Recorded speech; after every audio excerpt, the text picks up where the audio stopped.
This is Sync 3 in a 2019 Ford Mustang. I'm Josh Smith with GottaBeMobile.com. Going to walk you through the infotainment system as well as some of the different options.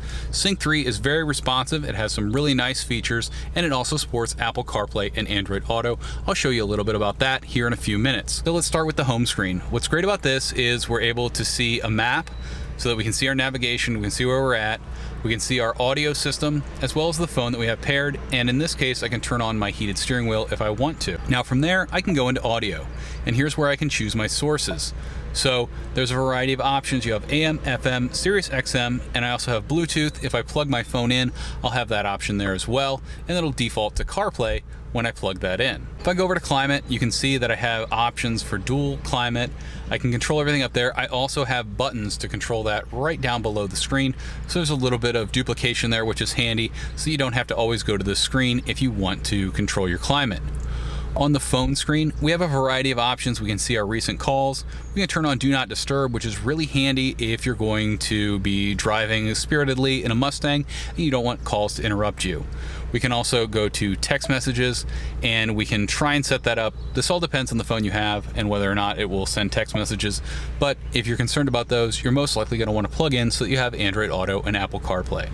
Now, if I go to navigation, you can see where I'm at. I can search for destinations, and what's nice is I can search for an address, a city, or a point of interest, and then I can also set a home and a work. That way it's easy to get to where I want to go if I'm going to use the built-in navigation.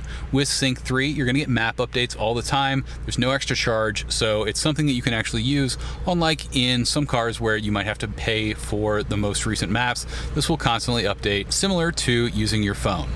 You can also search for various points of interest, so I can just tap on fuel and it's going to pull that up, and it's pretty quick. The car has its own internet connection, so it's going to go out and find that.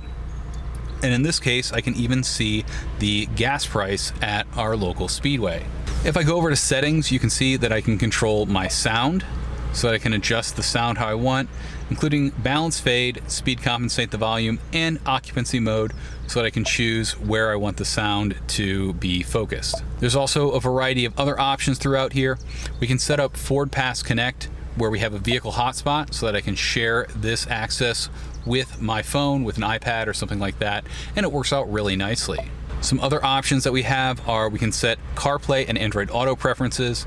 I can adjust the display, so I can turn the display off, change my background if I want to, and I can also adjust brightness, change the mode to whether I want that to be day, night, or on auto. There's 911 assist. With this turned on, if it senses that there's been an emergency, it's going to call 911 over your phone via Bluetooth. There's also some voice control options here, whether you want confirmation when you are trying to call someone, and there's an advanced mode, and you can hit the I on any of these and it will basically tell you what's happening. So advanced mode, if you're familiar with how all of these options are going to work, it's really going to save you some time because you're going to be able to start doing your commands much faster. And you can even turn on valet mode and set a pin, and that will lock things down. So that's a basic overview of Sync 3. The system is very responsive, very capable. Now if I plug my phone in, I'll be able to access CarPlay. And so this is going to automatically open up because I've already told it that I want to access CarPlay. The first time you plug it in, you're going to have to do a couple of settings. But with CarPlay, it's really nice. You have access to your messages, maps, phone, now playing podcasts, audiobooks. I mainly use these apps. I listen to Audible, and I either use Google Maps or Waze, and then I also listen to Spotify. It's a really handy way to stay in touch when you're in the car. If you have an Android phone, you can plug that in and you'll get Android Auto, and it will operate much the same way, and it's very easy to use. Now when you want to get out, you just tap on Ford Sync. It's going to take you back here. One nice thing, when I'm in this mode, my phone's still connected, and when I tap Maps, it's going to open up Apple Maps. So I don't get the same integration on that home screen as I do where I could see the map there, but it's still pretty nice. And when I go to my audio sources, I'm able to choose my phone, and it's going to bring me back over to Apple CarPlay or Android Auto. One really nice thing about this is It's much easier to select the sources for your audio than if you were in an older system with my Ford Touch or something like that. This 2019 Ford Mustang has FordPass Connect, and so you can set that up in the app here. This is where you control the vehicle hotspot. And here, because the vehicle has an LTE connection, I can unlock or I can lock the doors. This is a manual, so I can't remote start, but on most automatics, you're gonna be able to remote start with FordPass Connect. One thing that you'll find on a Mustang that you won't find on every Ford vehicle is we have a Mustang button. So when I push this, I'm gonna get access to some special options and settings. Another piece of tech in the 2019 Ford Mustang is this really cool center display here. So this is all digital, and you'll see some different options as I toggle switches to change the steering mode between comfort, normal, and sport. And then there's also some mode options, so I can go from normal to Sport Plus, I can go to track, and I can go to drag strip. And there's also a snow and ice mode. And so you can toggle through these and you'll always know what you're on this beautiful display here. In the center area, I can toggle through some different trip options. I can also see my fuel economy and tire pressure, or I can turn that off so I can focus just on the display gauge as it is. Now, when I push the Mustang button, I have a variety of different options, and this is something that you won't find on every car. It's in Mustangs, so I can set up my mode. And with this, it's going to change different options, and I can save that as my mode. So if I want to go ahead and go back in to my mode and show the status, I'll turn on what I want. And then if I hold OK, it's going to save this as my mode, so it's easier to get back to the mode that I want while I'm driving the car. Now, some other options here, we can change the exhaust mode. So we can have the exhaust in quiet, where it's a little quieter. We can go to normal, makes the exhaust sound a little bit louder.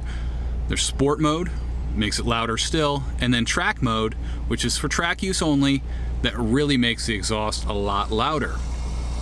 With this, we can turn on quiet start, including a quiet start time. So if I turn quiet start on, I can set the time that I want it to start quietly. Your neighbors will love it if you like to use the louder exhaust. This way, when you leave early in the morning, you're going to not wake everybody up, and it's pretty nice. Some other cool options, we have track apps. So we have an acceleration timer. We can see our brake performance. We can set line lock, which is going to help you do a burnout. Some people call it a burnout button. There's a lap timer, and we can change the start option, whether we want it to be automatic, a drag race countdown, or a racetrack countdown. So these are some cool apps. You're supposed to use them on the track. Don't go using them out on a public roadway. You could get in some trouble. You can also go down to this performance shift indicator, and so we can turn on when we want shift points to show up. We can turn on a shift tone, and we can adjust shift light modes. We also have launch control, so you can turn this on. You can set the RPM, and this will help you set up a launch control and build up that power and take off. We can change the gauges. Here we're going to be able to see some different track type information. We can see some G information. And we can go ahead and configure, and we can turn on different gauges that we want to see in that area. We also have my color, so we're able to choose some colors to show here. So if I want orange to be the primary color and a secondary color of ice blue, and I can even change my ambient light or turn the ambient light on and off. Ambient light color, let's go down to orange. And you can really customize the look of the gauges here. And you can even go ahead and create your own color there. So it's a pretty cool option. Here you can customize the look and get the options how you want them without having to do any kind of aftermarket upgrades. For cluster appearance, we can change this with drive mode. So if I turn that to that and I go back out, you'll see as I change my drive modes, it's going to change the layout of the gauges somewhat. So here I'm in track mode. Now I have the RPMs across the top.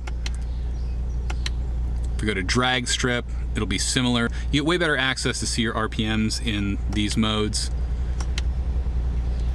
If we go into snow or wet, it's going to take it back similar to that normal mode. The biggest difference you'll see is as I come out of the normal mode here and go into my mode, which is basically a sport mode, the RPM indicator has come across, and we still have full access to our speedometer over here with a digital speedometer in the middle. This is the same as the Sport Plus because it's basically what I've set my mode up to. If we go over into track or into the drag strip, we're going to see this RPM indicator all the way across the top. Our miles per hour is only shown digitally, and we have an RPM indicator in the lower left. Now this is the same for the drag strip, so you can really change how this looks, or if you don't want to change that based on the mode you're in, you can choose how you want that to look all the time, no matter which mode you're in. Thanks for joining me to check out the infotainment, digital cluster, and Ford track apps in the 2019 Ford Mustang. You can find out more over at GottaBeMobile.com. If you found this video useful, please subscribe, that helps us out. Hit that bell icon to get notifications when we post new videos, and leave a comment and let us know what your favorite feature on the 2019 Ford Mustang is.